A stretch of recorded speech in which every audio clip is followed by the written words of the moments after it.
Baik, Bismillah, Assalamualaikum warahmatullahi wabarakatuh.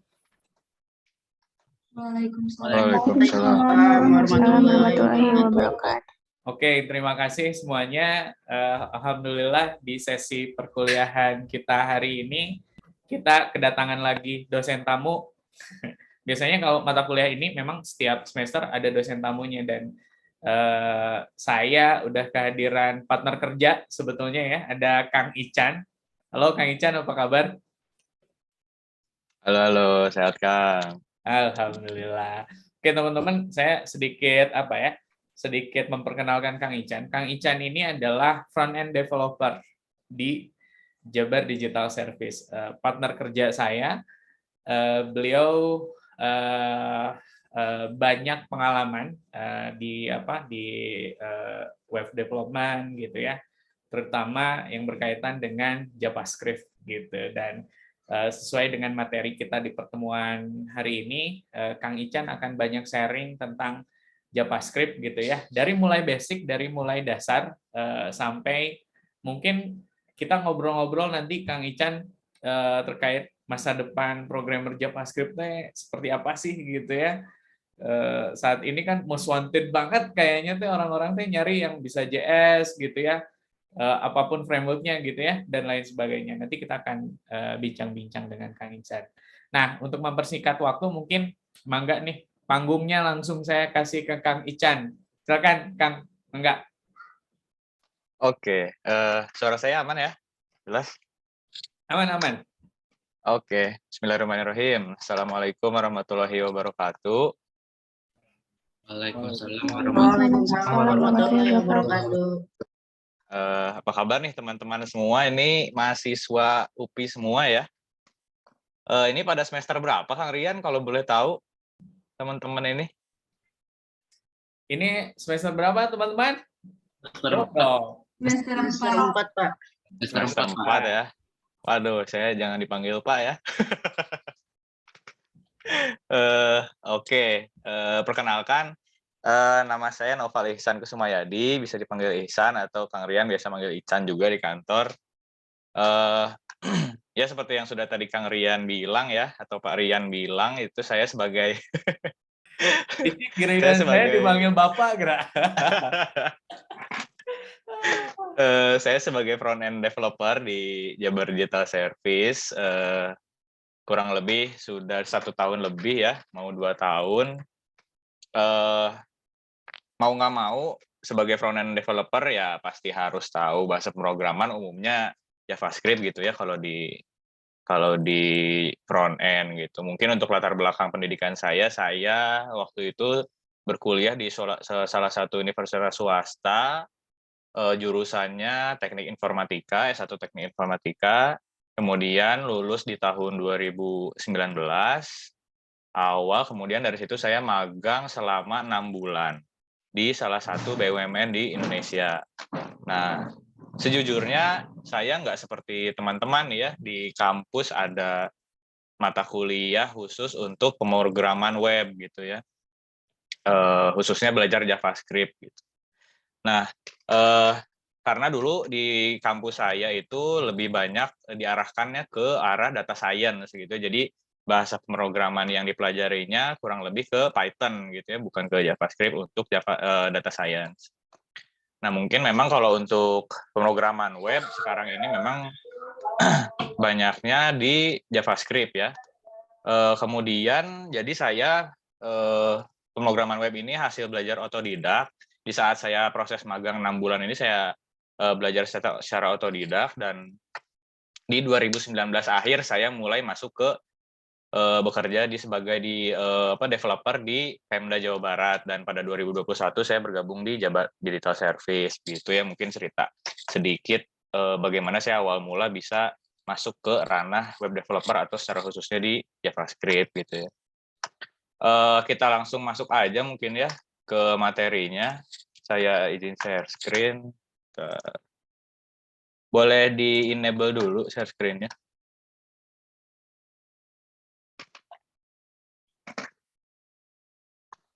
Sebentar. Kita enable.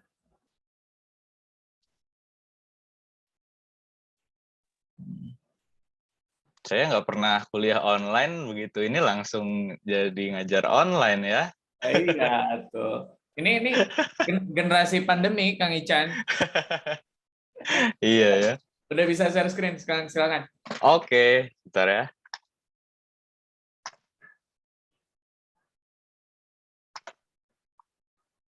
Oke, kelihatan ya? Sudah. Oke, kita mulai. Ini sebenarnya saya sharing-sharing aja terkait pengalaman saya di JavaScript, menggunakan JavaScript gitu ya. Mungkin teman-teman juga sudah mendapatkan mata kuliah dasar pemrograman mungkin ya. Tapi mungkin ini saya bakal ulas sedikit lagi tentang apa aja sih yang dibutuhkan di JavaScript gitu. Mungkin teman-teman di sini ada yang udah pernah pakai JavaScript sebelumnya gitu ya. Entah itu untuk proyek kampus atau proyek iseng-iseng gitu ya. Ada yang udah pernah pakai belum ya? Mostly teman-teman masih belajar sih, Kang Ican, tapi ada beberapa Oke. teman-teman yang kayak ikut bootcamp gitu ya. Oh, pernah ada yang ikut bootcamp gitu-gitu ya. Tapi seenggaknya nggak asing sama sekali lah ya dengan dunia coding harusnya ya. Oke, kita mulai di introduction. Mungkin sebelum kita masuk ke JavaScript itu, kita harus tahu dulu nih cerita awalnya kenapa sih bisa sampai keluar JavaScript gitu. Itu buat apa sih JavaScript gitu ya? Apakah memang hanya untuk pemrograman saja atau seperti apa, hanya untuk web aja atau gimana gitu ya? Oke, mungkin teman-teman di sini ada yang tahu ini ada 4 logo ya di sini. Nah, ini mungkin yang familiar yang mana ya? Yang ini aja kali ya. Yang kanan bawah ini ya. Dan ini pun di masa sekarang udah jadi meme gitu ya. Udah jadi meme yang teman-teman yang lain mah udah sampai mana gitu ya. Yang satu ini dia baru ngeh gitu ya. Oh, ini jadi kayak gini gitu ya. Ini pun udah jadi meme, apa lagi teman-teman yang di sini gitu ya. Yang di sebelah kiri. Nah, ini yang pertama ini ada World Wide Web. Nah, jadi ini istilah pertama kita mengenal WWW itu dari sini ya. Nah, ini adalah browser pertama di dunia, yaitu berdiri tahun 1990. Dan kemudian sebenarnya di tahun 1990-an itu yang cukup merajai pasar web browser itu adalah ini, Netscape ya. Netscape ini awalnya Mosaic dan kemudian menjadi Netscape di tahun 1994. Dan pada saat itu muncul Internet Explorer dan terjadilah bisa dibilang perang antar dua web browser terbesar pada saat itu ya, antara Netscape dan Internet Explorer. Kemudian, nah dulu sebelum web browser seperti menjadi sekarang itu, dulu semuanya itu komputer di user atau di klien dibilangnya ya, itu selalu melakukan proses request ke server gitu ya. Dulu di saat zamannya Netscape. Nah, di zamannya Netscape ini nggak ada tuh yang namanya user interaction di front end gitu ya. Jadi semua halaman itu sangat di request ke server gitu ya. Saat dia ingin pindah halaman, saat dia ingin melakukan interaksi gitu ya. Nah, cuman dari pihak Netscape-nya sendiri ingin melakukan terobosan. Ini gimana nih caranya biar kita bisa lebih interaktif gitu ya sama user. Nah, jadi dimintalah oleh Netscape ini kita buat biar semuanya ini codingannya ini nggak hanya di server, tapi kita buat script yang lebih kecil agar bisa dijalankan di komputernya user gitu ya. Bagaimana caranya biar ada interaksi, dan sedangkan interaksi ini kan harus berjalan dari suatu script gitu ya. Sedangkan semua script ini hanya ada di server gitu pada saat itu gitu. Nah, kemudian ini Netscape ini kemudian merekrut yang namanya Brendan Eich ya. Nah, Brendan Eich ini diminta untuk seperti tadi ya, gimana caranya biar ada script kecil yang bisa masuk ke komputernya klien gitu. Jadi agar si klien ini bisa interaktif gitu. Nah, akhirnya Brendan Eich ini menciptakan JavaScript dalam waktu 10 hari saja di tahun 1995 itu. Nah, jadi Brendan Eich ini berhasil membuat script yang bisa dijalankan di komputer klien atau user gitu ya. Apa sih bedanya browser saat ada JavaScript yang dulu gitu ya, dengan browser sekarang yang sudah ada JavaScript? Nah, ini. What the world looks like without JavaScript. Oke, nah ini mungkin sekarang saya mau demo sedikit ya ke teman-teman. Gimana sih web browser saat tidak ada JavaScript? Kalau teman-teman ingin mencoba, boleh juga ya.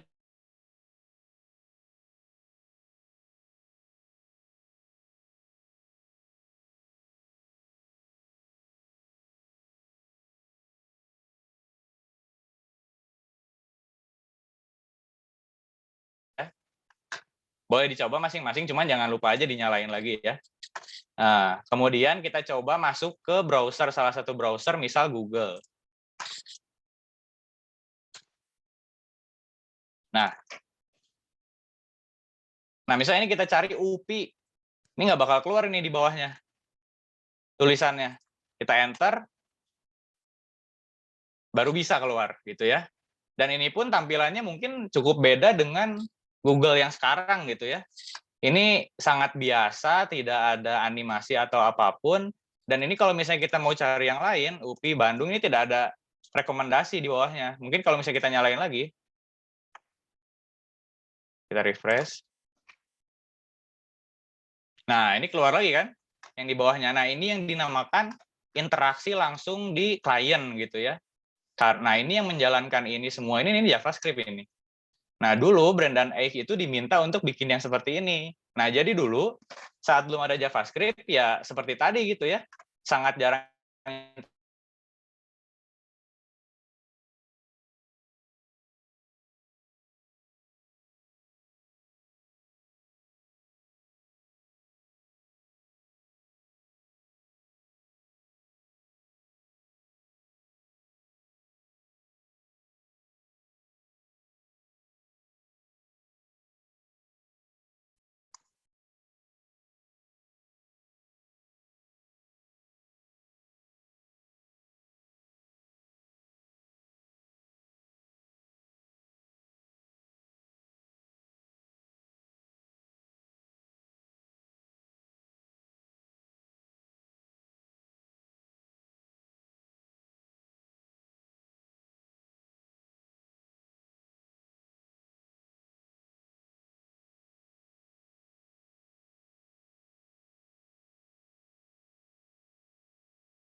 Halo, halo.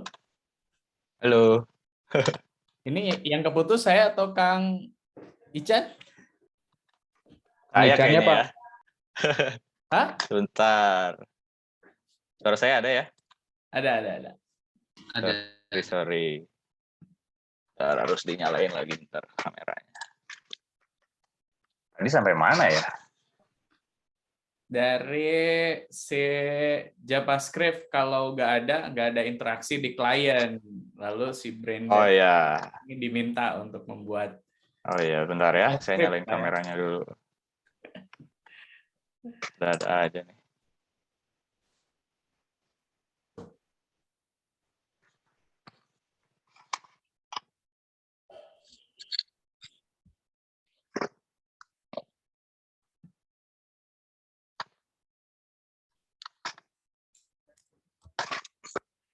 Dari sini aja lah. Oke, bentar saya share screen lagi.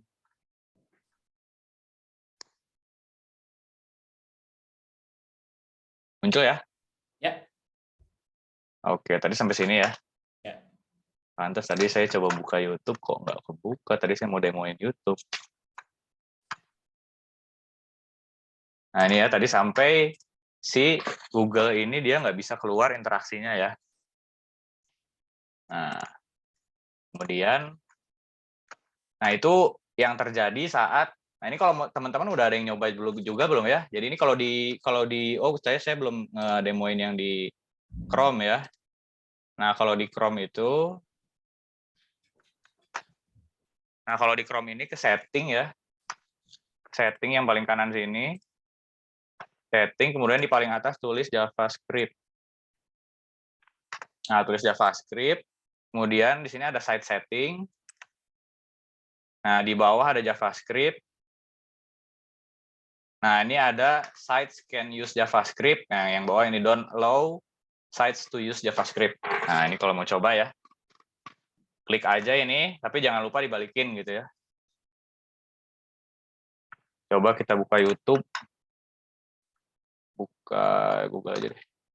Coba lagi google.com.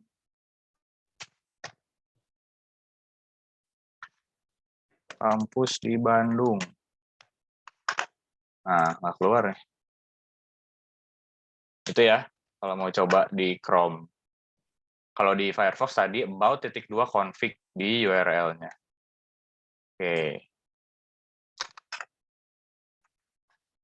Nah, itu terkait pentingnya JavaScript di dunia web browser saat ini, gitu ya. Nah,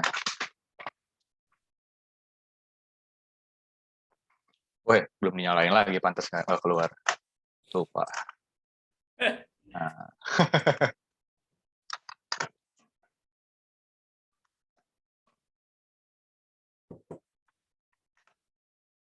Ya, keluar ya. Nah, ini kalau membicarakan popularity ya antara bahasa pemrograman yang satu dengan bahasa pemrograman yang lain.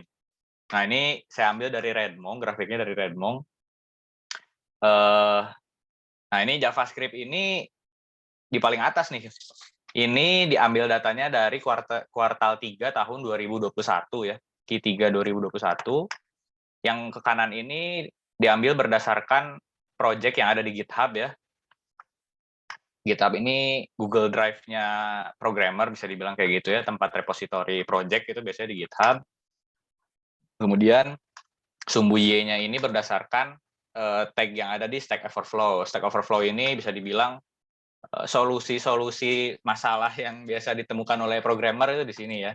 Jadi kalau programmer nyari ada masalah, biasanya nyarinya di sini di Stack Overflow. Nah, ini ada JavaScript di pertama, kemudian di kedua ketiganya ini ada Python, ada Java ini ya. Di sini ada nyelip Java, ada PHP. Nah, kalau misalnya ditanya, jadi Kang, kira-kira bahasa pemrograman yang terbaik itu apa ya? Nah, itu balik lagi tergantung ya. Kalian kalau mau bikin aplikasi iOS, berarti ya yang dipelajarinya berarti Swift gitu ya. Kalau misalnya ingin membangun aplikasi Android, ya berarti yang dipelajarinya Java atau Kotlin. Kalau ingin membangun aplikasi web, nah berarti baru bisa JavaScript, bisa PHP gitu ya. Jadi nggak bisa dibilang apa sih bahasa pemrograman yang terbaik saat ini ya, balik lagi tadi ya. Tergantung kalian kebutuhannya seperti apa gitu ya. Oke. Kita lanjut. Bentar. Nah, ini kita mulai masuk ke basic-basic dari JavaScript. Mungkin sampai di sini ada yang ingin bertanya dulu mungkin ya? Atau kita lanjut? Ada yang mau bertanya? Ada yang mau bertanya? Dari saya sih cukup, Pak. Ya. Cukup. Lanjut, Kang. Oke. Paham ya? Oke, nah ini data type. Nah, sebelum saya next, ada yang tahu data type atau tipe data di pemrograman itu ada apa aja? Yang udah teman-teman semua pelajarin ada apa aja ya tadi? Tadi sebenarnya udah kecuplik sedikit sih. Tipe data yang ada di pemrograman itu ada apa aja? Integer, string, char, oke. Ada boolean. lagi? Boolean, betul. Udah sih, Pak. Segitu doang. Oke. Ada lagi dari teman-teman yang lain? Nggak ada? Nah, ini kalau saya boleh bocorin ya. Nah, ini data type yang dipakai di JavaScript ya. Ada string, ada number, ada array, ada object, ada boolean. Nah, ini string ini ya biasanya kita kalau dulu belajar memang char atau string, ini sekarang digabung jadi di string aja ya. Jadi semua kata-kata atau huruf itu akan dimasukkan ke string. Simbolnya adalah ini ya, petik ini ya, kutip. Nah, kemudian selanjutnya ada number. Nah, ini jadi gabungan dari, saya juga jadi hampir lupa ya, jadi baru dengar lagi gitu, ada integer, ada float gitu ya, karena saya sebagai front end developer sangat jarang gitu, kecuali teman-teman di back end mungkin cukup sering ya antara membedakan yang mana yang integer, yang mana yang float gitu ya. Nah ini kalau di JavaScript disatukan aja jadi number gitu ya. Semuanya baik itu mau itu angkanya desimal atau misalnya angkanya satuan yang bulat itu disatukan di number. Kemudian selanjutnya ada array. Nah, array ini adalah kumpulan data dari beberapa tipe bentukan yang lain gitu ya. Bisa array ini bisa isinya adalah array of string, jadi kumpulan beberapa string, atau array of number gitu ya. Jadi ini kumpulan dari beberapa tipe data yang lain. Jadi kayak dia tuh berbaris gitu ya di array ini, nanti dia punya nomornya, apakah dia di urutan pertama, kedua, ketiga, dan sebagainya. Mungkin udah ada yang belajar juga ya tipe bentukan array. Nah, selanjutnya ini adalah objek.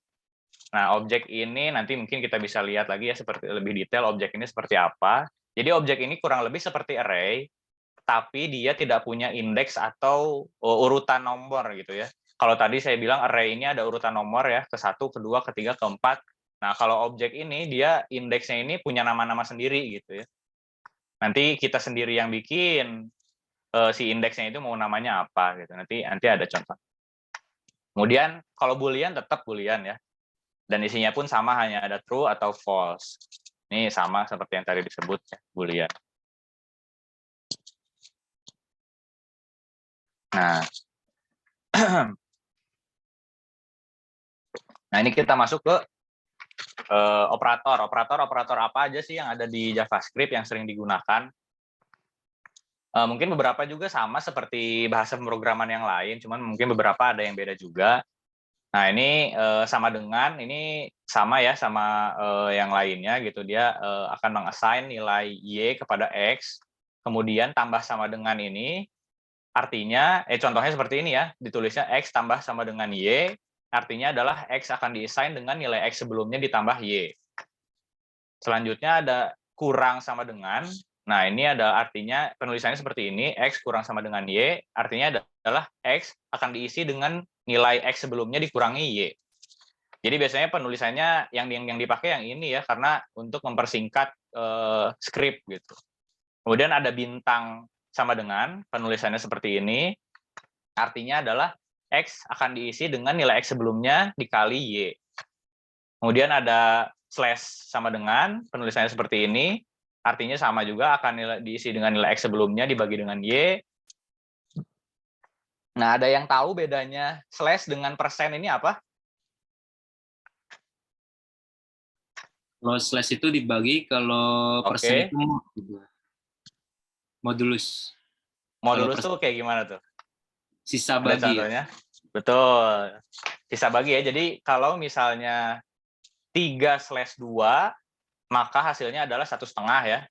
Kalau 3/2, maka hasilnya adalah berapa? 1 ya. Hasil terakhirnya berapa gitu ya. Nah, ini sama, dan bintang-bintang ini, bintang-bintang sama dengan ini, X akan diisi dengan nilai X sebelumnya pangkat Y. Itu untuk assignment operator. Kemudian selanjutnya ada comparison operator. Ini biasanya digunakan di if conditional yang membandingkan nilai satu dengan nilai yang lainnya. Nah, yang pertama ini ada sama dengan. Maksudnya adalah apakah variabel tersebut sama dengan variabel yang lainnya gitu. Nanti mungkin ada contohnya ya, yang contoh realnya gitu. Ini biasanya dipakai di conditional if. Nah, kalau sama dengannya 3 kali, yang dicek ini adalah value-nya dan tipenya. Nanti ada contohnya. Kemudian yang ketiga ini tidak sama dengan, atau sama aja tidak sama dengan.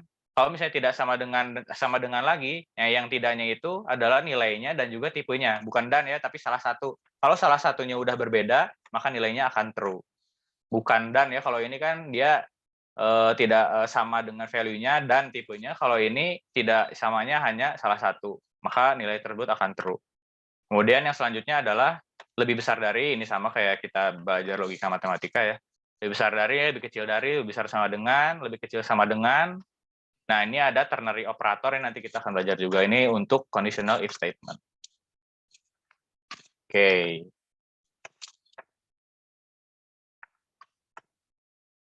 Sebelum lanjut, ada yang ingin bertanya dulu? Atau cukup pusing atau gimana? Ayo. Gimana? Cukup banyak ya, cuman biasanya sih yang sering dipakai ya, yang paling sering dipakai ini pasti ya, yang operator yang paling atas sama dengan ini pasti dipakai. Ini jarang, relatif jarang, kecuali mungkin di teman-teman back end lebih sering ya. Kalau di front end cukup jarang. Nah, kalau ini cukup sering semuanya. Kalau yang comparison operator. Tapi kalau yang assignment operator ini lebih seringnya yang paling atas. Karena yang comparison operator ini kita akan membandingkan variabel satu dengan variabel yang lain. Dan itu pun pasti akan kejadian di di case apapun gitu ya. Kebutuhan fitur pasti akan membutuhkan ini karena kita akan membandingkan kondisi satu dengan kondisi yang lainnya. Kita lanjut ya. Nah, tadi kita udah bahas operator. Sekarang apa aja sih expression yang ada di JavaScript? Nah, yang pertama ini ada variabel assignment yang tadi ya, yang di sebelah kiri itu, yang operator yang di sebelah kiri ini, assignment operator. Nah, jadi ini ada variabel assignment. Fungsinya adalah untuk mengisi suatu variabel atau merubah isi dari variabel yang lain. Kemudian yang kedua ada conditional statement. Nah, ini tadi yang sebelah kanan ya operatornya, yang ini nih, comparison operator. Nah, ini adalah memilih aksi berdasarkan kondisi tertentu. Nah, kondisinya ini bisa satu, bisa dua, bisa banyak ya. Tergantung kondisi yang kita butuhkan. Kemudian yang ketiga ada looping statement. Nah, looping statement ini kita akan mengiterasi dari angka atau objek atau kondisi gitu. Nanti saya ada contohnya juga. Kemudian yang keempat ada function statement. Function statement ini adalah berisikan beberapa statement yang banyak dijadikan dalam satu function. Sebenarnya ada banyak expression yang ada di JavaScript, cuman pada kesempatan kali ini mungkin yang akan saya bahas ini dulu gitu ya, yang basic-basicnya dulu, dan yang sering digunakan sehari-hari. Oke. Nah, ini langsung ke contoh script-nya ya. Nah, ini variable assignment. Jadi di JavaScript ini sekarang yang digunakan operatornya ini ya tadi ini sama ya. Nah, cuman kita deklarasikan awalnya ada ini nih. Ada let, ada cons. Nah, ada yang tahu bedanya apa? Let sama cons mungkin lebih familiarnya var ya. Kalau teman-teman yang udah pernah lihat gitu. Var, nah ini apa bedanya let sama cons? Izin Ada jawab, yang Pak. tahu? Siap, mangga. Kalau saya taunya cons itu jadi ketika variabel dikasih dikasih tipe datanya cons gitu, itu berarti nanti variabel itu nilainya nggak bakal bisa berubah gitu, Pak. Oke, Gitu. kalau let? Kalau let mungkin sama kayak variabel kayak var gitu, tapi nggak tahu sih apa bedanya di mana. Hanya itu Ya. aja. Oke, ini yang dari tadi yang jawabnya ini ya, Rasyad Amhar. Weh. Yuk, yang lain Mantap, dong. mantap. Ya, betul ya, tadi kata Rasyad, dipanggilnya Rasyad? Iya, Pak. Oke. Benar ya kata Rasyad. Jadi simpelnya let dan cons ini, kalau let ini dia isinya bisa diganti dengan value yang lain ya. Kalau misalnya cons, ini isinya bakal tetap tidak bisa diganti. Cons ini dari kata konstan ya. Jadi nilainya bakal tetap itu terus. Ini kalau misalnya saya assign my fruit ini berisikan string apple, kemudian ada cons her fruit, saya isikan dengan strawberry. Nah ini bisa saya assign my fruit ini diganti dengan her fruit. Maka my fruit ini akan berubah nilainya menjadi strawberry. Tapi kalau misalnya kita lakukan sebaliknya, ini nggak bisa ya. Her fruit misal sama dengan my fruit ini nggak bisa karena her fruit ini tipenya cons. Nah, untuk perbedaan let dan var ini cukup cukup jarang dibahas sebenarnya. Karena di ini adanya di JavaScript. Oh, tadi saya lupa bilang. Jadi kenapa JavaScript ini edisinya nggak dibilang JavaScript 1, JavaScript 2, JavaScript 3 gitu tadi kelewat.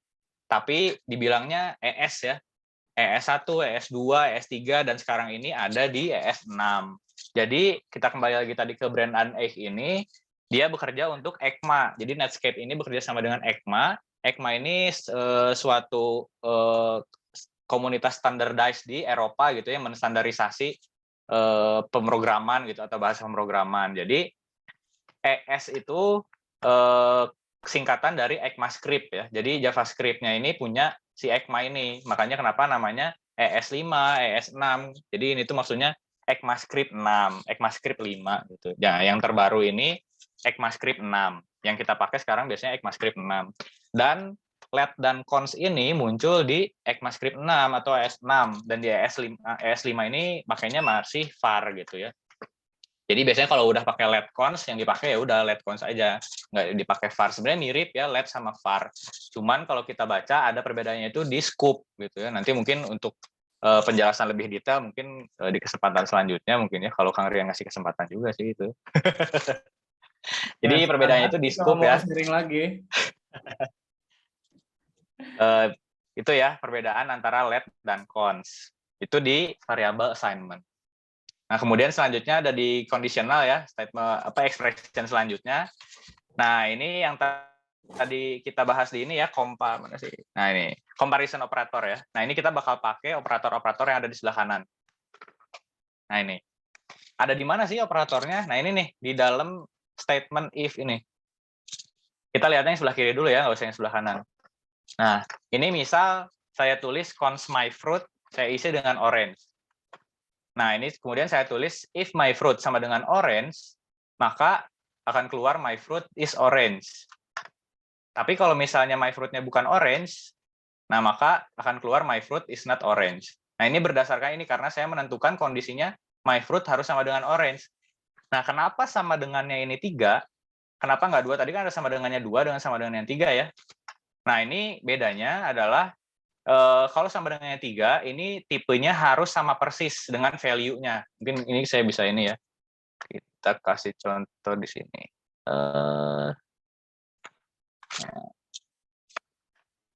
Nah, ini teman-teman yang mau nyoba juga bisa ya. Kalau mau nulis JavaScript di mana sih gitu. Kalau misalnya belum ada text editor, bisa langsung di browser. Kita mau coba-coba main-main JavaScript juga bisa. Buka browsernya, kemudian klik kanan, bisa inspect ya. Ini saya nggak pernah. Nah, ini inspect yang ini nih. Atau bisa pakai shortcut yaitu Ctrl+Shift-I. Ctrl+Shift-I. Di Chrome juga sama, klik kanan inspect atau Ctrl+Shift-I, nanti keluar ini ya. Nah, kemudian klik yang konsol. Nah, ini kita udah bisa main JavaScript di sini ya. Ini misalnya saya tulis X sama dengan 3. Nah, keluar. Terus misalnya 2 kali 9. Nah, ini keluarnya bisa jadi kalkulator juga, bisa jadi apa. Nah, tapi ini kalau di konsol ini hanya bisa satu baris ya, nggak bisa satu file. Kalau mau satu file, kalau di Firefox ini kita bisa masuk ke sini. Ada logo yang ini nih, kita bisa klik. Nah, kemudian kita bisa tulis di sini. Kalau di Chrome, saya buka lagi Chrome-nya.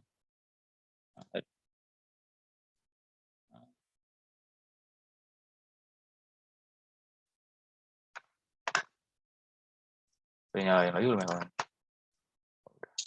Saya refresh dulu. Tadi masih dimatiin JavaScript-nya. Nah, ini sama ya, Ctrl+Shift-I juga. Kemudian masuk ke sources.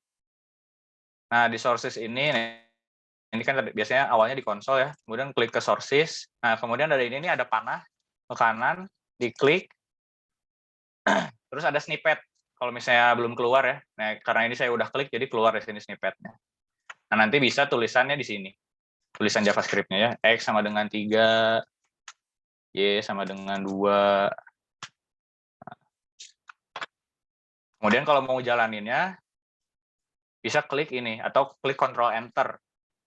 Misalnya saya mau tulis alert X tambah Y. Salah.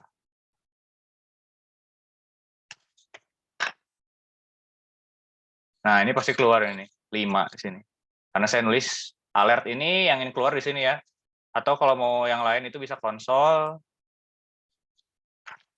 console.log X tambah Y. Jangan lupa titik koma ya. Nah, saat di-run akan keluarnya di sini. Nah, ini yang alertnya tadi masih nyala. Nah, ini kalau konsol keluarnya di sini, di yang konsol tadi. Kalau alert keluarnya di kayak notifikasi gitu loh. Nah, ini kalau mau teman-teman mau coba-coba bisa di sini ya. Nah, kita tadi sampai mana ya? Oke, sampai sini ya.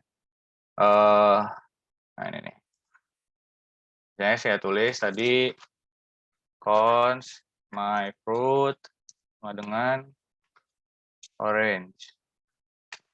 Kemudian if my fruit sama dengan orange, alert betul. Jangan betul deh. Benar. Buah jeruk orange. Jeruk. Else alert bukan buah jeruk. Nah, ini jadi kalau misalnya saya isi yang lain, misalnya ini strawberry.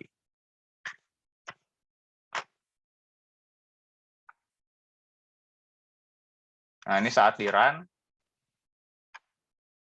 Nah, keluarnya ini bukan buah jeruk ya. Kenapa keluarnya yang bawah? Karena kondisinya yang saya tulis adalah my fruit sama dengan orange. Kalau saya tulis di sini orange, saran lagi. Oh, ada yang salah.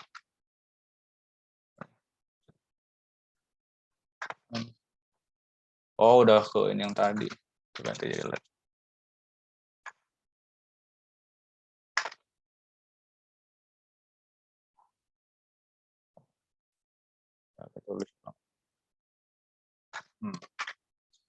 Sekarang kita coba di angka ya. Nah, jadi saya ini mau nunjukin apa sih bedanya sama dengan yang 3 dengan sama dengan yang 2.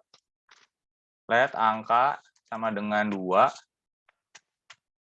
if angka sama dengan ini, kita coba pakai sama dengannya yang 2 ya. Sama dengan 2, maka alert angkanya adalah 2.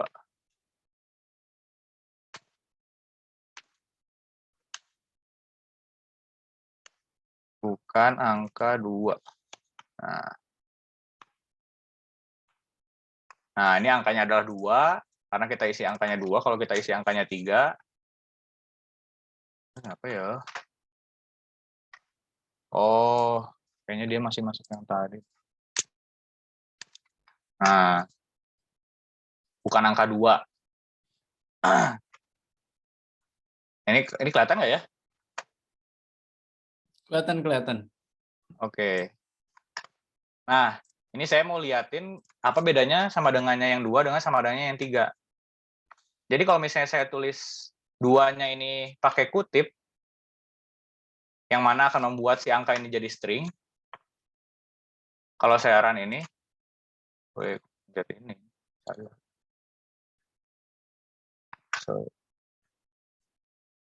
Nah, ini benar angkanya adalah 2, tapi kalau saya bikin sama dengannya 3, nah bukan angka 2. Karena sama dengannya 3 ini akan ngecek apakah si angka ini tipenya sama dengan ini apa enggak. Gitu ya. Karena si angka ini isinya kan 2 tapi bentuknya kan string ya. Tapi kalau 2 yang saya di sini, 2-nya adalah number. Jadi saat di run, dia benar sih value-nya sama 2, cuman tipenya beda. Yang satu string, yang satu number. Jadi kalau sama dengannya 3, dia nggak akan masuk. Nah, bukan angka 2. Tapi kalau saya di statement sininya saya ganti jadi string, nah angkanya adalah 2. Itu ya. Tadi contoh di yang ini. Yang di operator. Kenapa? Apa bedanya sama dengannya 2 dan sama dengannya 3. Nah, ini apa yang sebelah kanan? Nah, kalau yang sebelah kanan ini conditional juga, cuma namanya adalah ternary condition. Jadi, kalau statement di dalam if-nya ini sedikit, biasanya nulisnya seperti ini. Tapi kalau dalam suatu if-nya ini misalnya agak banyak, ya biasanya pakai if yang lama. Nah, ini gimana cara bacanya? Sama kayak tadi. Jadi, kita pasang statement-nya di awal. Slideshow ya. Jadi ini kita pasang statementnya di awal, kemudian tanda tanya. Nah ini kondisi true-nya, titik 2 kondisi false-nya. Titik 2-nya di akhir ya. Jadi ini sebenarnya bentuknya sama kayak ini, maknanya sama kayak ini, cuma beda penulisannya aja. Jadi ini bisa dibikin sebaris sebenarnya kalau misalnya di script benerannya bisa dibikin sebaris. Kalau mau coba, nah ini kita yang tadi ini kita rubah ya. Misal jadi angka sama dengan 2, tanda tanya, kemudian kondisi true-nya, titik 2, yang biasanya satu baris ya. Kecuali kalau panjang. Nah, ini kan mau nggak mau jadi ke bawah ya udah.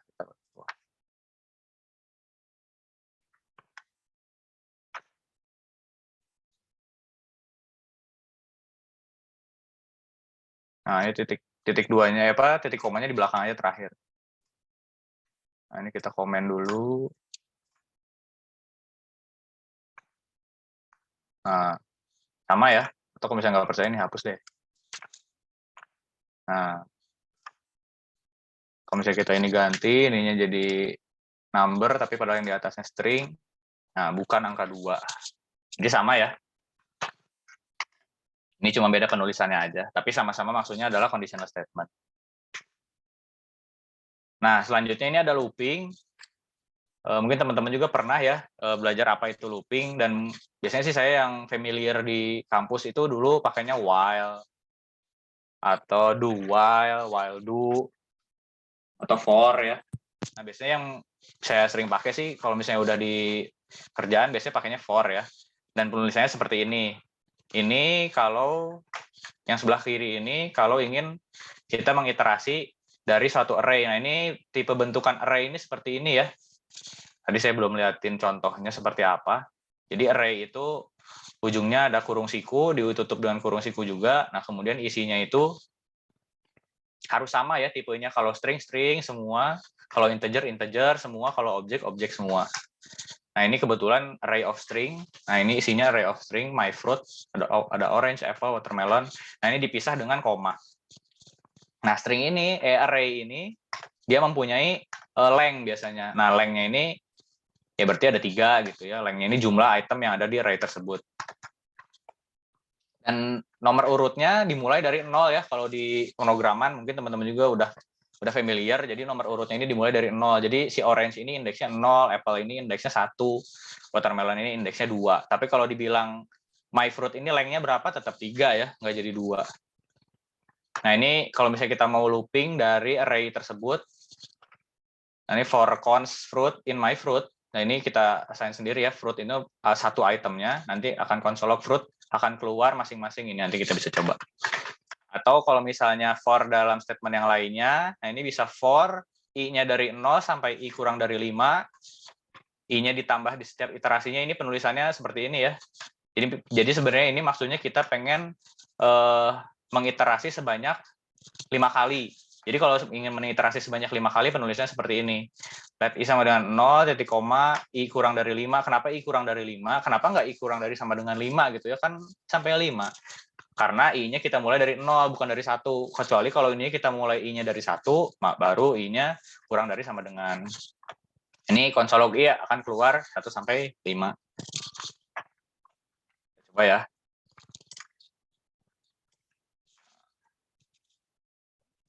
Tadi my fruit-nya udah ya.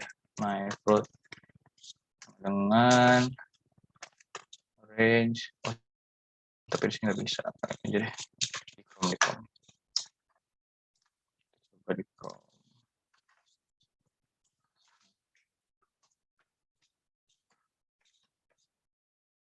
Mungkin ada yang pengen nanya dulu sambil saya nulis-nulis.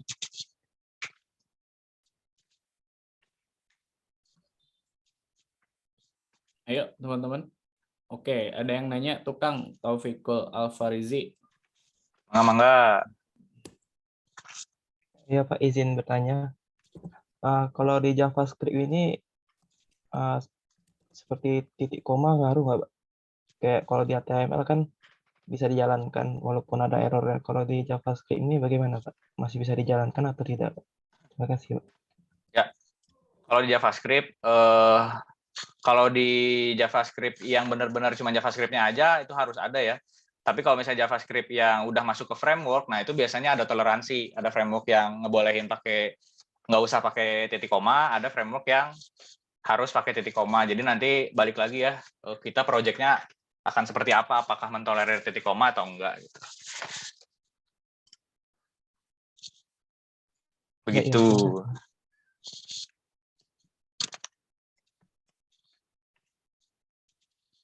Ada lagi? Apa nih? Oh, ini titik.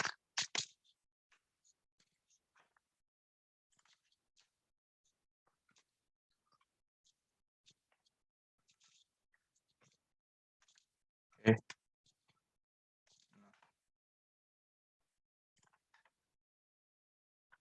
Terus bentar. Ternyata kayaknya kalau di ini nggak bisa deh. Bisanya kalau di script, saya belum lihat sih kalau di konsol web browser ini dia berapa versinya. Ya dia belum iterasiin, belum bisa iterasi. Kita pakai yang for yang lama aja. For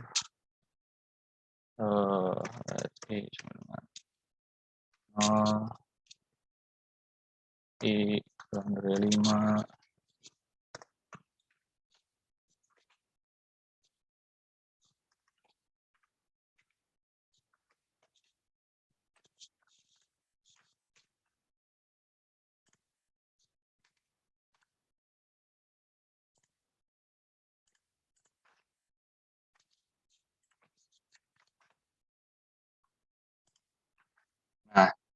Nah, ini contoh pencet. Contoh iterasi misal kita pengen 1 sampai 5 kita pengen ngeprint. Nah, ini contohnya seperti ini ya, saya akan konsol itu nanti akan keluar di sini. Konsol nilai i-nya.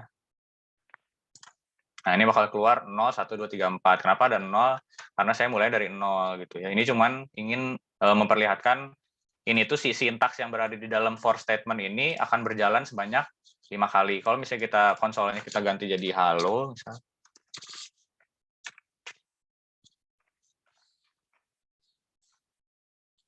Nah, ini akan keluar halo sebanyak 5 kali. Ini kalau di Chrome nih kayak gini ya. Kalau ada konsol yang sama, dia akan nulisnya cuma sekali, tapi di sini ada ketulis 5 kali. Kalau kita tulis 100, jangan 100 deh, 10 aja. Nah, ini akan keluar 10 kali. Nah, ini untuk looping.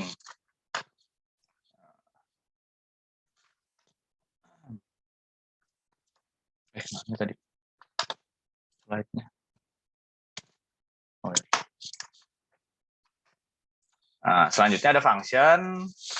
Nah, ini jadi ini ada statement function ini kayak beberapa statement tadi ya, bunch of statement yang kita wrap menjadi di satu function gitu. Nah, ini contohnya misal ini mas simple aja sih. Misalnya kita bikin function multiply, parameternya a, b. Jadi di sini ini masukannya ya. Teman-teman mungkin udah familiar belum ya sama istilah function atau prosedur gitu? Udah familiar ya? Nah, ini jadi yang di sini ini statement mendeklarasikan bahwa dia adalah function. Nah, yang di sini adalah nama functionnya apa. Ini saya berikan nama multiply. Nah, yang di dalam kurungnya ini adalah parameter atau masukan atau inputan untuk function tersebut. Nah, ini akan mengembalikan nilai ya. Atau nggak nge-return pun nggak apa-apa gitu. Ini saya ingin nge-return aja. Multiply 5,2. Nanti hasilnya akan keluar 10.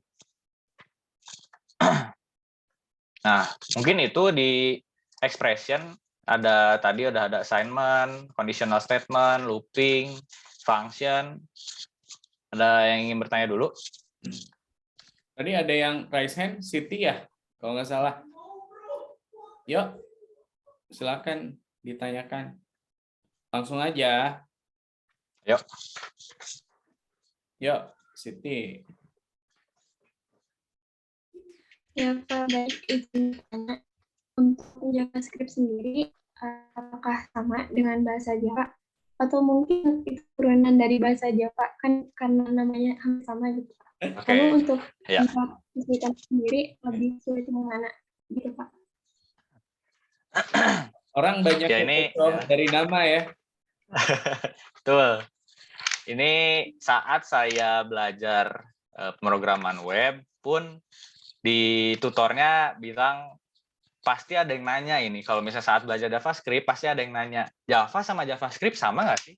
Kan namanya sama-sama Java gitu ya. Dan beliau menjawab, beliau pun mendapatkan ilmu ini dari mentornya atau seorang profesor, dan profesor tersebut bilang Java dan JavaScript itu persamaannya seperti car and carpet.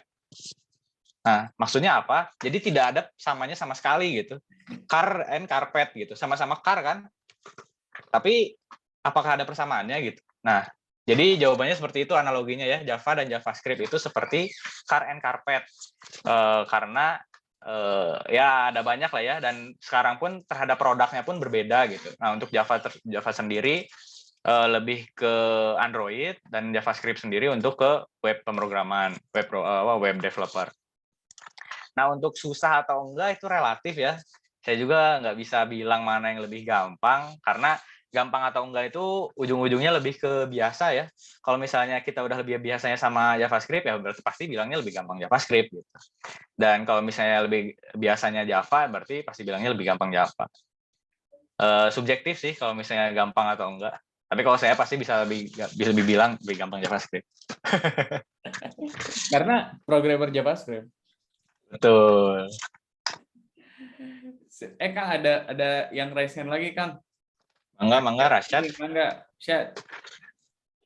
Nah, iya Pak, izin bertanya. Ini yang tadi apa yang tentang looping, yang apa looping ini array gitu. Kan saya pernah lihat itu ada dia ngebuat array, lalu nanti nama array-nya itu looping-nya itu nanti nama array dot for each gitu. Terus dalam kurung ya, apa gitu, apa bikin variabel baru di dalamnya itu bisa gitu Pak. Betul, itu bisa ya. Nih kita coba aja ya. Array for each. Nah, jadi ini bentuk lainnya untuk ngelooping array ya. Nah, ini bisa seperti ini. Misal ada array 1 diisi dengan A, B, C, string. Nah, ini array 1 for each. Jadi ini untuk array bisa langsung seperti ini ya. Nah, ini elemen ini berarti A-nya, B-nya, C-nya gitu ya. Ini elemen itu satu elemennya. Nanti dia konsol elemennya. Ini kita coba aja ya. Bisa nggak sih ini?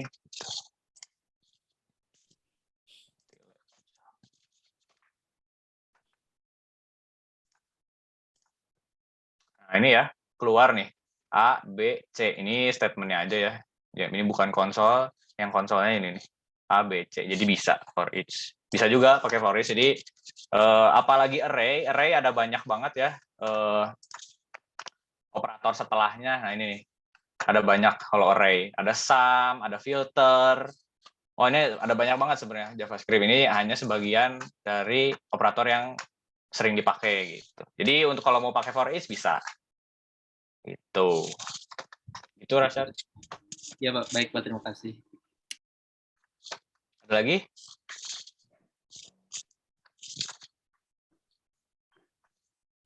Yuk, lanjut kayaknya, Kang. Oke. Nah, ini sebenarnya saya ada challenge sedikit.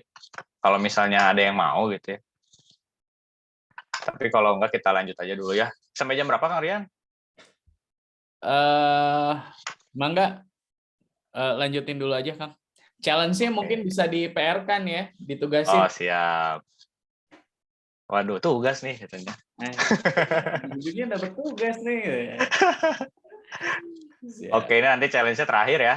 Jadi ini challenge-nya terkait, tadi ya ada 4 ini, ada variable assignment, ada conditional, ada looping, ada function.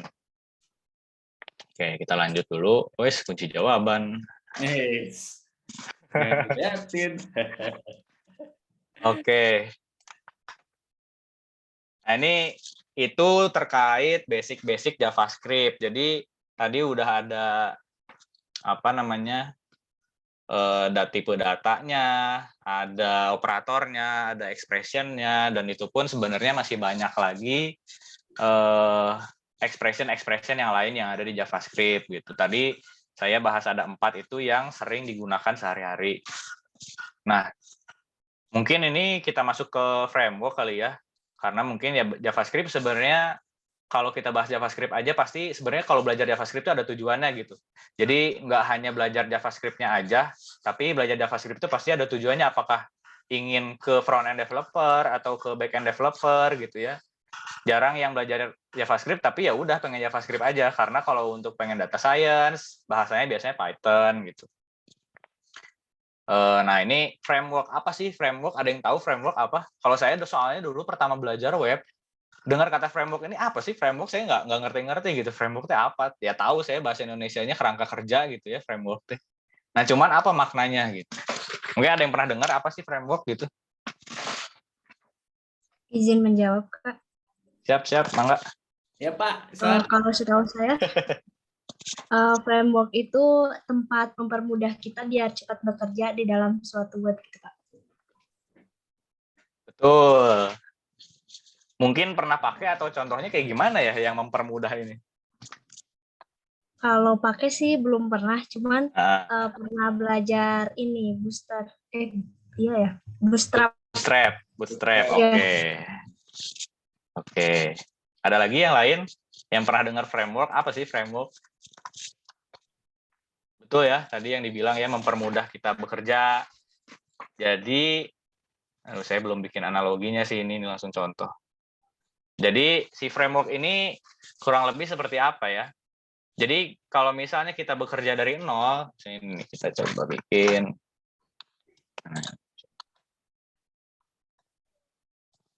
Nah ini contoh, ini HTML ya. Jadi kalau misalnya, jadi kan JavaScript ini awalnya dibikin hanya untuk front end ya. Dan kesini-sininya mungkin jadi mulai ada untuk back end gitu. Tapi awal mulanya JavaScript ini hanya untuk front end saja. Ini mana ya tadi ya? Si index. Bentar, saya buka dulu.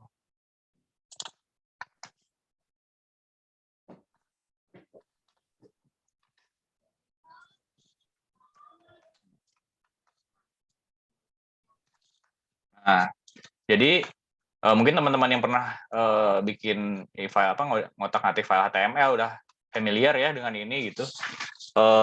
Jadi di HTML ini ada head, ada body. Jadi yang lebih utamanya ini ada head, ada body, dan script ini biasanya ditulis di atas atau misalnya si file JavaScript-nya itu disimpan di sini. Codingan JavaScript-nya bisa kita langsung tulis di sini. Misalnya di sini ya script enter, harus kita langsung bikin di sini function bla bla bla, bisa langsung di sini. Atau kalau misalnya biasanya karena udah kepanjangan, nanti satu filenya kebanyakan, nah ini biasanya dipisah. Kita bikin file yang lain. Kalau saya ini di sini bikin namanya index.js. Karena satu folder, jadi nge-refernya kayak gini. Nah ini isi index.js. Nah ini untuk, nah ini kalau misalnya kita nggak pakai framework, nah ini ngerjainnya kayak gini gitu ya, HTML, JS, CSS untuk front end ya ini. Jadi benar-benar file natifnya gitu, HTML, JS, dan CSS-nya gitu. Nah, tapi kalau misalnya si project-nya udah mulai kompleks, udah mulai besar, ini kan mungkin kita bakal bingung ya, aduh, ini page-nya udah mulai banyak nih, HTML-nya ditulis di mana nih, JS-nya disimpan di mana, terus misalnya si foldering-folderingnya gimana untuk yang bagus gitu ya, apakah kita bikin per page, atau kita bikin per function JavaScript-nya, atau seperti apa. Nah, framework itu membantu itu. Jadi nanti saat kita create project dari framework, itu udah langsung disediain tuh nanti si si foldernya, struktur foldernya, kita ngerjain si ngeletakin si button atau misalnya komponen-komponennya itu di mana, itu nanti udah disediain. Dan kita ngerjain JavaScript-nya itu nulis di mana, udah disediain. Dan bahkan kalau untuk framework-nya untuk yang elemen-elemen UI atau misalnya di CSS gitu ya, yang tadi itu Bootstrap itu bisa dibilang namanya library untuk komponen UI ya. Jadi di Bootstrap itu kan kita udah disediain ya buttonnya seperti apa, udah tinggal jadi gitu, udah tinggal pakai. Nah itu salah satu keuntungan pakai framework. Jadi buttonnya udah jadi, foldering strukturnya udah jadi, kita tinggal pakai gitu. Nah itu kurang lebih framework seperti itu gitu ya. Ya mungkin kalau misalnya sekarang agak pusing, nanti kalau misalnya kita coba-coba sih bakal ngerti kalau misalnya udah kita coba bikin project kecil-kecilan ya. Nah, itu untuk framework. Nah, framework pun di front end dan back end itu ada banyak. Mungkin teman-teman ada yang masih belum tahu bedanya front end sama back end itu apa? Ada yang udah tahu atau ada yang udah belum tahu? Aman Kang, aman Kang. Aman ya? Aman. Nah, Soalnya oke. saya bedain setengah semester sampai UTS kita belajar front end, setengah semester lagi nanti belajar back end. Oke, aman ya berarti. Aman. Nah, ini saya ingin ngeliatin framework yang ada di front end. Yang pertama ini ada Angular. Jadi Angular ini dulu namanya Angular JS. Dan sekarang namanya Angular dari tahun 2016 ya. Apa bedanya Angular JS dan Angular? Kalau Angular JS ini pakainya JavaScript, kalau Angular ini pakainya TypeScript ya.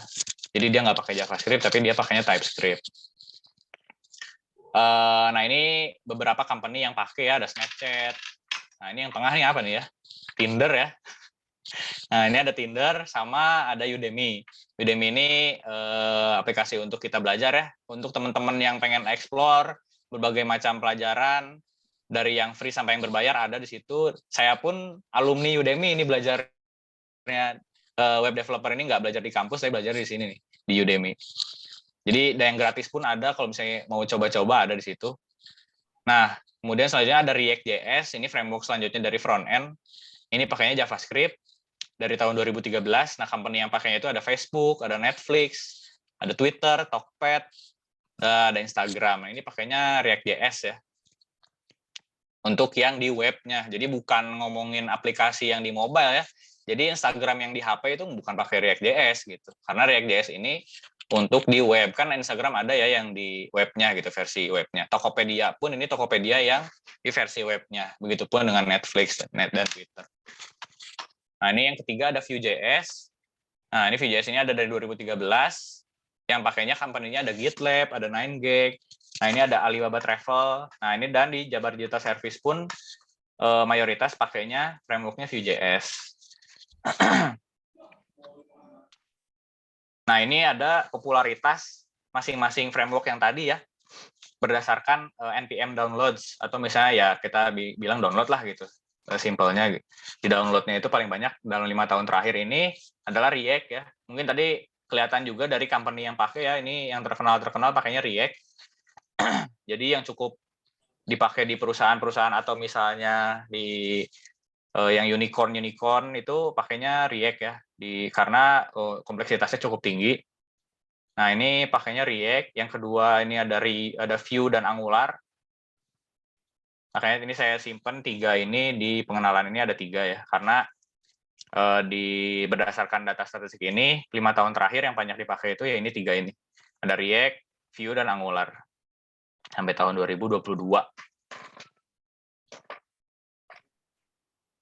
Nah, ini ada untuk back-end framework. Yang tadi front-end, yang ini back-end. Nah, yang pertama adalah Laravel. Laravel ini mulai dari tahun 2011, tapi Laravel ini bukan pakai JavaScript ya. Laravel ini pakainya PHP. Nah, ini yang pakainya ada Deloitte, ada Mastercard, 9gag, dan di JDS pun atau Jabar Digital Service banyak yang pakai Laravel project-projectnya. Yang kedua ada Django untuk back-end framework. Mulai dari tahun 2005. Nah, Django ini pakai bahasa pemrogramannya itu adalah Python. Nah, yang pakainya itu ada Pinterest, Instagram, dan Trivago. Yang ketiga ini ada Express. Nah, ini Express.js. Ini pakai tentu ada JS-nya, ini pasti pakai JavaScript. Rilisnya tahun 2010. Company yang pakainya itu ada Twitter, Foxport, IBM. Nah, ini ada most popular backend framework ya. Diambil dari repository yang ada di GitHub ya. Nah, ini yang pertama ini ada Laravel, ada 67.000 repository yang pakai Laravel. Ini nggak hanya satu bahasa pemrograman, tapi ada banyak bahasa pemrograman ya, ada PHP, ada JavaScript, ada Golang. Nah, mungkin ini terakhir, ada 10 profesi yang paling banyak dicari di dunia. Nah, ini ada banyak sebenarnya referensinya. Tapi ya saya pasti nyarinya yang ada yang software engineer-nya di atas gitu ya, yang pasti di ininya. Oi. Apalagi ini kan presented by Acer gitu. Ini apa yang provide-nya aja perusahaan di bidang teknologi gitu. Ini yang provide-nya ini ya rencanamu.id. Nah, ini ada 10 profesi yang paling banyak dicari di dunia. Nah, nomor 1 ini adalah software engineer. Mau percaya atau enggak ya mangga itu mah ya. Karena ada banyak versinya dan setiap versi 10 profesi yang paling banyak di dunia ini pasti beda-beda. Gitu. Oke. Ada pertanyaan? Wih, mantap. Firda dulu yang pertama. Iya Pak, saya izin bertanya ya Pak ya. Enggak. Jadi untuk kita ini di dalam building website atau web develop ini kan, kenapa sih kita harus pakai web framework front end, sedangkan kita itu bisa langsung bikin dengan framework back end-nya Pak, gitu. Kayak misalkan Laravel atau CodeIgniter gitu Pak. Itu ada nggak sih Pak bedanya gitu? Oke. Ya, mungkin saya jawab satu-satu dulu ya. Nah, betul ya. Jadi kenapa sih kita harus pakai framework front end gitu ya, dipisah antara framework front end dan back end gitu. Padahal kan di Laravel juga udah ada ya. Laravel ini bisa mencakup Laravel front end-nya juga gitu. Betul ya. Nah, itu tergantung balik lagi ke kompleksitas dari project yang akan kita gunakan gitu. Betul, Laravel ini punya framework yang bisa untuk kerjain front end, cuman kalau misalnya front end-nya udah kompleks dan misalnya permintaan dari usernya itu cukup rumit, nah ini pasti nanti akan kerepotan sendiri untuk baik itu dalam segi foldering structure-nya, penggunaan komponennya gitu ya. Itu akan banyak sekali kelebihan yang akan bisa kita pakai dari framework yang ada di front end karena framework ini memang sudah dispesialisasikan, diciptakan untuk front end gitu ya. Sedangkan Laravel ini kan sebenarnya untuk back end, tapi dia bisa provide untuk front end gitu. Cuman memang ya balik lagi tadi kalau misalnya kebutuhannya kira-kira oh ya udah pakai Laravel aja cukup front end-nya gitu, bisa juga. Balik lagi ke kompleksitas yang akan kita kerjakan gitu sih. Gimana, terjawab? Terjawab sudah Pak. Baik Pak, terima kasih Pak. Oke, sama-sama. Ada lagi? Iya Pak, izin bertanya. Kan sudah disebutkan ya tadi ada back-end framework ataupun front-end framework. Nah, dalam memilih sebuah framework itu, sebuah programmer itu dia tuh lebih mementingkan nanti kemudahan user dalam menggunakan sebuah website ataukah kemudahan seorang programmer dalam mengetik gitu Pak, dalam membuat sebuah website gitu. Terima kasih. Ini ke pertanyaan bagaimana ya kita milih framework gitu ya. Apakah berdasarkan kenyamanan user atau seperti apa? Oke, sejauh yang saya berada di dunia web development, pemilihan framework ini lebih ke developernya aja gitu ya, karena user atau misalnya pengguna dari aplikasi kita itu pasti kan nggak bakal ngeh ya framework apa yang ingin kita pakai gitu. Nah, itu jadi framework ini pengaruh besarnya adalah kepada developer gitu ya. Jadi apakah itu dalam struktur foldernya gitu ya, tadi gitu style struktur folder atau kemudahan dalam mengatur kompleksitas atau bahkan mungkin ini nih yang menang dari React ini community di internetnya ini nomor 1 ya. Makanya kenapa ada banyak, karena React ini kalau misalnya kita ada masalah, error segala macam, nah ini komunitas yang ngebantunya ini React sangat banyak gitu. Kenapa? Makanya React ini nomor 1. Itu menjadi salah satu alasan pemilihan framework ya tadi gitu ya, pemilih komunitas gitu, misalnya komunitas yang ada banyak forumnya atau menjawab pertanyaan, keaktifan dari yang ahli-ahlinya, nah itu menjadi salah satu parameter dalam memilih framework gitu. Itu ada cukup banyak sebenarnya parameter dalam memilih framework, cuman salah satunya itu. Cuman biasanya sih kita nggak melihat dari kenyamanan user ya, karena kenyamanan user ini pengaruhnya dari user experience ya, atau misalnya kita bagaimana mendesain aplikasinya, tampilan depannya seperti apa, tata letak tombol seperti apa gitu ya. Nah, itu biasanya kalau untuk user di bagian situnya, bukan di bagian framework yang kita pilih gitu sih. Baik, terima kasih Pak. Oke, sama-sama. Ayo, ada yang lain yang mau bertanya? Sayang nih, kapan lagi gitu ya bisa sharing dengan Kang Ican. Tapi by the way teman-teman, tadi ya kita punya framework katakan back end gitu ya, Laravel. Nah, Laravel ini di front end-nya di Laravel tetap aja teman-teman pasti pakai yang namanya HTML, CSS gitu ya. Lalu pakai untuk interaksinya pakai JavaScript gitu ya. Dan ketika ngembangin sebuah website yang pernah dibahas di beberapa pertemuan ya. Jadi front end dan back end ini itu tuh jadi satu kesatuan gitu ya, nggak bisa dipisahin. Nggak mungkin kita bikin sistem ya cuma processing di belakang layar aja. Perlu ada client side yang menampilkan interface antar muka agar bisa digunakan oleh pengguna. Nah, kalau kita ngelihat si JS ini sama kayak CSS gitu ya. JS ini bisa dipakai berdampingan dengan HTML, dengan CSS, dengan backend programming lain kayak misalkan PHP dan lain sebagainya. Tapi ini menurut saya menarik banget kalau di JS ya, karena JS itu seingat saya dulu Kang Ican, saya belajar belajar jadi programmer 2009 gitu ya, 2008. JS ini tuh bahasa scripting ya untuk front end gitu ya. Mungkin Kang Ican pernah dengar Mutools gitu, jQuery gitu ya. Ya, betul. Itu front end semua gitu ya, yang ngemudahin teman-teman untuk bikin interaksi di client side lebih enak lah ya. Gitu. Tapi seiring berjalannya waktu JavaScript ini berkembang banget jadi salah satu bahasa pemrograman yang saya pikir most wanted gitu ya, most wanted, dan masa depannya bagus sih gitu ya, bagus banget gitu ya. Jadi teman-teman nguasai JavaScript aja gitu ya udah bisa dicari orang. Itu sih mungkin tambahan dari saya. Oke, ada pertanyaan lagi kah teman-teman? Ada pertanyaan? Kalau nggak ada pertanyaan, mungkin tambahan lagi dari saya. Teman-teman barusan belajar banget basic ya, Kang Ican ya.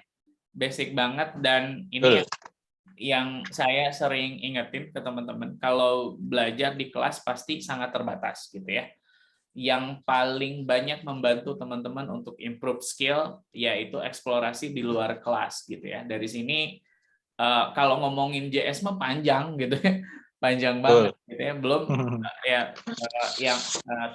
ini kan basic, belum yang lebih medium gitu ya, terus ke advance gitu ya. Belum ke frameworknya juga banyak gitu ya. Tiap framework punya ciri khasnya masing-masing. Itu butuh waktu banget, dan saya pikir di pertemuan ini saja nggak cukup. Di pertemuan ini makasih banyak Kang Ican udah memperkenalkan JS itu makhluk apa gitu ya, makhluk apa gitu ya. Dan saya saranin sih teman-teman saat ini masa depan Kang Ican lah ya, Kang Ican boleh sharing gimana kita sulit cari resource gitu ya. Kemarin di JS, dan mostly kalau misalkan ngelihat di industri ya banyak gitu, banyak yang nyari gitu. Itu banget gitu. Itu sih tambahan dari saya, dan saya harap sih selepas dari perkuliahan ini, karena materi JS cuma satu pertemuan ini, teman-teman bisa explore banyak hal tentang JavaScript gitu ya, dan percayalah gitu ya ke saya sama Kang Ican dan Gusti Allah bahwa JS ini menarik gitu ya untuk didalemin, dan teman-teman bisa hidup dari sini gitu ya. Gitu sih. Ada pertanyaan lain? Ada pertanyaan lain? Challenge-nya gimana nih? Challenge-nya Kang Rian mau di Oke. Oh iya benar. Coba keluarin challenge-nya deh, di-PR-in karena waktu. Challenge-nya gampang kok. Gampang banget. Udah sore. Oke, ini ya. PR-in ya, kita bahas minggu depan ya. Nah, jadi tadi kan kita udah bahas ini ya, expression, ada assignment, ada looping, ada 4 tadi ya. Nah, ini sebenarnya ini bikin di yang tadi konsol web aja udah bisa ya ini sebenarnya. Kalau misalnya tadi paham, ini gampang sebenarnya. Nah, ini misalnya ada cerita nih, Tari ingin berlibur ke Bali, Lombok, dan Labuan Bajo, sedangkan Sastri ingin pergi ke Surabaya, Bali, dan Lombok. Mereka ingin pergi berlibur bersama dan hanya ke tempat yang mereka berdua sama-sama inginkan. Hey, Nah, ini buatlah sebuah function dengan JavaScript yang menghasilkan destinasi wisata yang mereka berdua sama-sama inginkan. Itu aja. Gampang banget. Siap. Ini teman-teman tolong di capture ya. Jadi tugas nanti materinya saya share. Nanti Kang Ican boleh dicatin ya. Siap. Materinya ke saya dan saya hide dulu kunci jawabannya gitu ya. Siap. Siap, tapi kunci jawabannya kisi-kisinya nggak jauh dari yang Kang Ican share tadi teman-teman. Jadi ini Di sini ya. Bisa banget jadi bahan ini ya. Bisa banget jadi bahan pelajaran buat teman-teman. Tadi tipsnya teman-teman bisa belajar mandiri ya di Udemy dan lain sebagainya. Oke, Kang Ican, satu pertanyaan terakhir dari saya, Kang. Tips dong buat teman-teman kalau belajar JS, memulai dari mana? Ada source kah yang bisa? Oh ini kalau mau belajar JS di ini nih gitu ya. Kalau tadi kan kalau ada error ke Stack Overflow nih gitu ya. Betul. Kalau error Stack Overflow pasti ada saja jawabannya gitu ya, sama kayak Google gitu. Ada aja jawabannya di sana gitu ya. Error apapun, bukan hanya JS. Nah, kalau untuk belajar JS tuh ada tips dan rekomendasinya harus lari kemana nih gitu ya, Bang Kang Ican? Ya. Oke, jadi benar ya tadi kata Kang Rian di awal, jadi belajar di kelas mah cuma sebentar gitu. Pasti yang lebih banyak membangun diri sendiri ini adalah belajar sendirinya gitu. Jadi saya juga berkaca dari teman-teman semua yang di kampus saya dulu. Ya di kampus mungkin nilai besar gitu ya, cuman belum tentu di dunia real nyatanya sebesar apa yang ia hasilkan di kampus gitu ya. Jadi tergantung dari dia di luar kelasnya seperti apa eksplorasinya gitu. Itu sangat-sangat membantu gitu eksplorasi. Nah ini kalau untuk JavaScript belajarnya bisa di Codecademy. Nah, ini nanti di sini ada challenge-challenge yang dimulai dari basic sampai dengan intermediate dan advance gitu ya. Ini ada yang pro dan ada yang ini atau di hackering.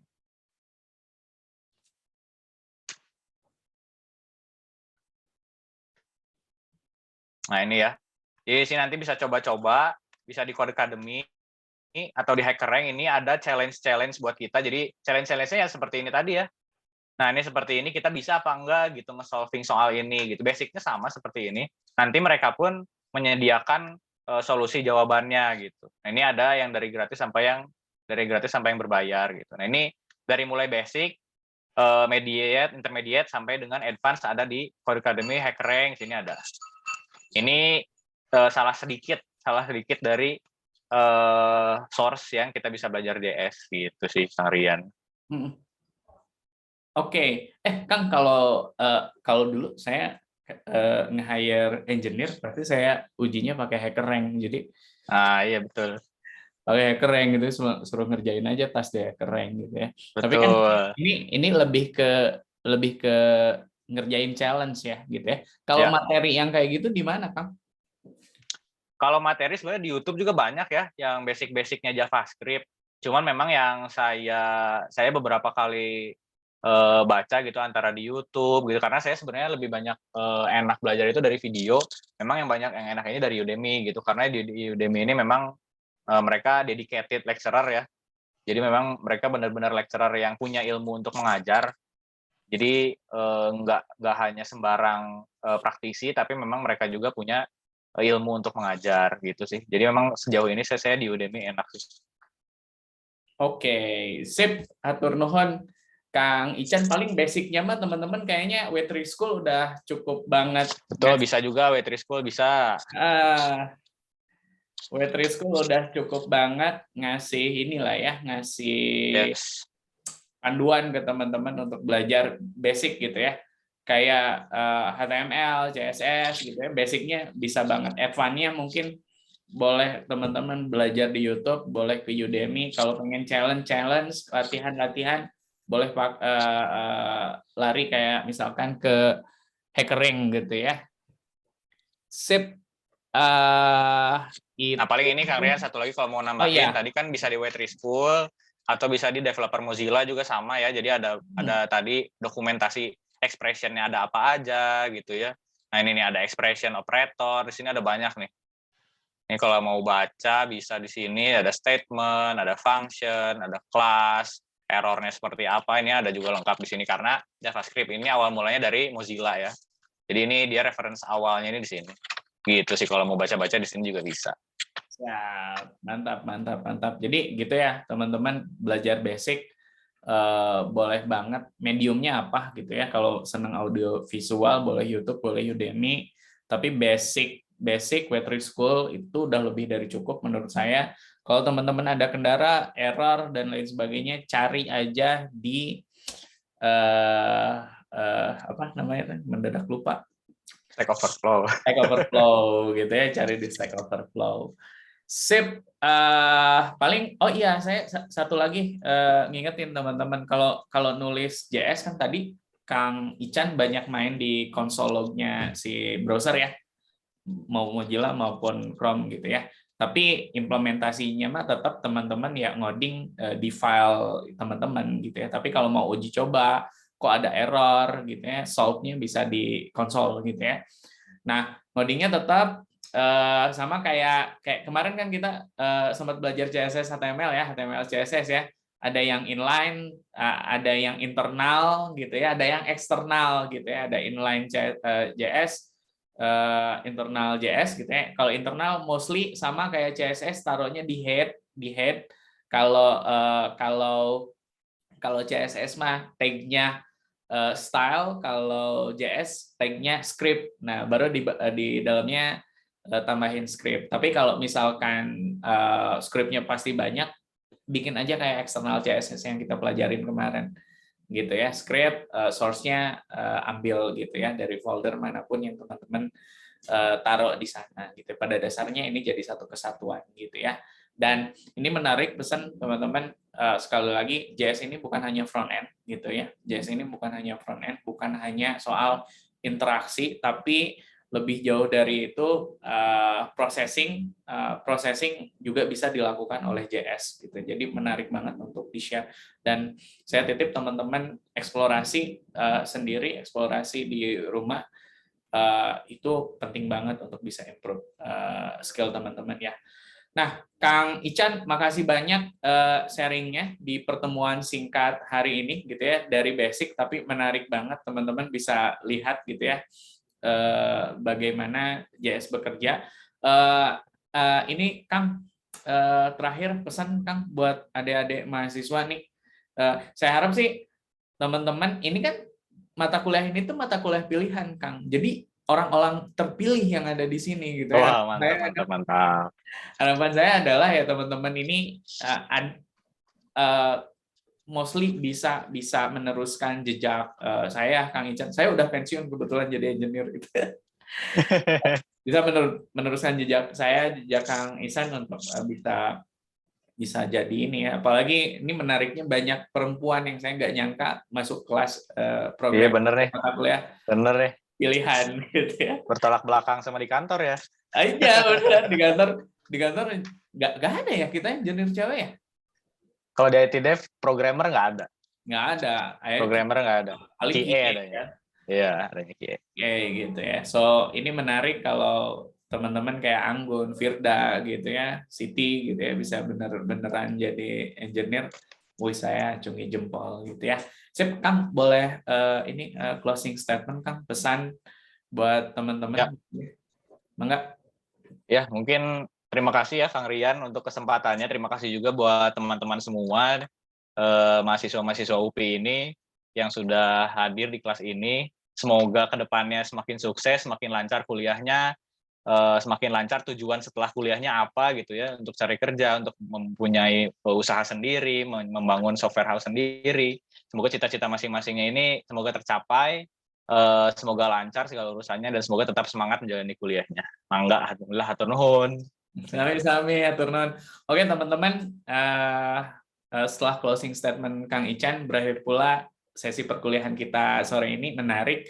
Saya harap sih Kang Ican nggak bosan ya untuk sharing di waktu mendatang gitu ya. insya Allah saya buka banget nih pintu kelas di Room Zoom ini gitu ya. Siap. Terima kasih teman-teman. Challenge-nya tolong dikerjain. Minggu depan kita bahas, belum minggu depan materi kita slicing ya. Teman-teman udah belajar HTML, CSS, JavaScript. Tinggal minggu depan kita belajar slicing. Teknik slicing gimana. Sip. Thank you banget. Saya tutup perkuliahan kita sore ini. Kang Ican, nuhun pisan waktunya. Siap, atur nuhun Kang Rian. Siap. Assalamualaikum warahmatullahi wabarakatuh. Atur nuhun. Waalaikumsalam warahmatullahi wabarakatuh. Waalaikumsalam.